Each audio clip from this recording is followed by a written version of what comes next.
Hello, today we are reviewing nursing resumes. Let's get started. So most resumes follow general guidelines: honest, accurate, and up to date. They should be concise but informative, include field-specific language. In the case of nursing, these are words and phrases that you might have heard repeatedly during clinical rotations, discussions in class, or perhaps seen in job postings while looking for employment. Absolutely no spelling or grammatical errors. This is why we encourage everyone to show their resume to multiple sources, hopefully ensuring that those errors are picked up. You can set yourself apart from other candidates by including accomplishments, leadership roles held, and unique experiences at Xavier and beyond. Focus on related and relevant experience. This might include adding positions at camps and babysitting or nannying if you want to show your interest in pediatrics. No personal information is needed on a resume, so we can leave off things like pictures, marital status, gender, etc. Typically, we avoid pronouns such as I, me, mine on a resume. And also, we encourage you to avoid using acronyms. A lot of times, individuals at Xavier will use acronyms that we throw around on campus. However, off-campus employers often do not know what those acronyms stand for, so go ahead and pass those. Make sure your resume is easy to scan but with relevant content. Include bulleted phrases rather than paragraphs. Those phrases are much easier for the reader to digest. Start each bullet with a nice strong action verb. Be descriptive yet to the point, and again, accomplishment focused. So don't just talk about what you did, but why you did it. Length, 1 to 2 pages, whatever is necessary to effectively communicate your skills and experiences. In speaking with some medical recruiters recently, they've indicated 1 page or 2 pages typically is fine. Some employers, though, did say they prefer the 1 page. Some really like the 2. I think the bottom line is it might be helpful to check with that employer and their preferences before you apply. Tailor your resume for every job. That might mean rearranging things on your resume. I know it takes a little extra time to do this, but we definitely recommend it. Here's a sample of a general nursing resume that we share with our students. You can see we've got contact information at the top. We highlight education and clinical experience thereafter. You can see additional experience, community involvement, and skills. All these sections could vary, and we'll talk a little bit about that here in a second, but I did want to give you a visual about how one might look. So jumping back to the contact information, you can see we've got some things included. Name at the top. You can do it in a variety of formats. Here's 3 different samples. Make sure your name is the largest thing on the page. Typically, we bold that, and then we include our addresses, including both email and either your home or school, but not both, and then a phone number. Typically, only use 1 font for the whole document as well. Sometimes you'll have a career profile section or an objective.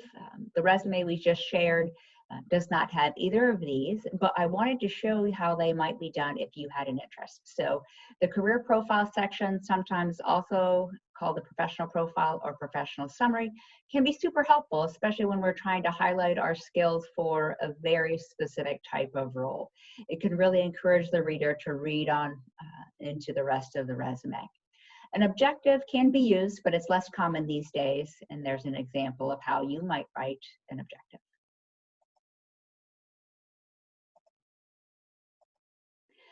The next section typically is the education section. For someone that's a current Xavier student or getting ready to graduate, the education section typically is at the top.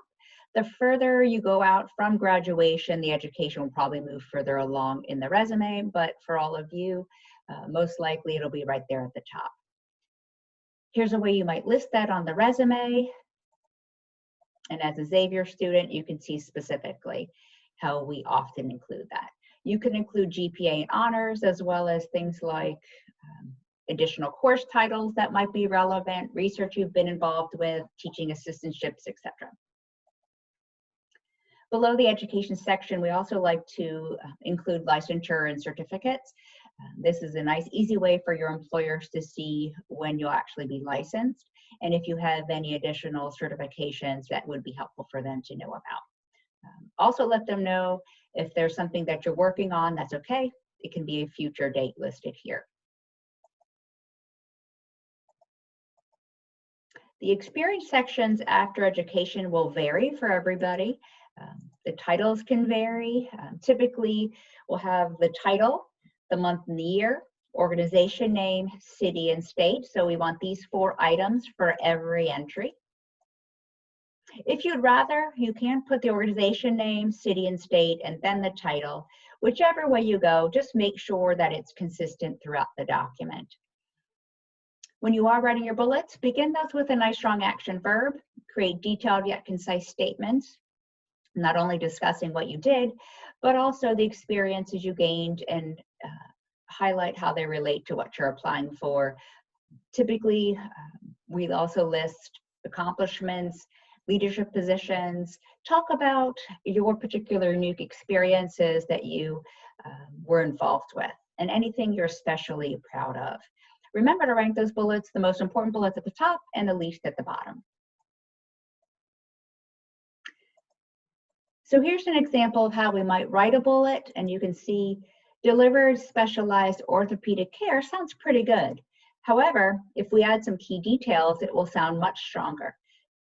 Delivered weekly specialized orthopedic care to special needs children and children with chronic medical conditions such as cerebral palsy, spina bifida, muscular dystrophy, and musculoskeletal deformities. So that can sound much more attractive to someone reading your document. For additional section ideas and resources for resumes, feel free to see these references at the bottom of the page. Remember to quantify when possible, add those numbers in. So you see how they list weekly here. So that gives us a pretty detailed idea of how often this is occurring.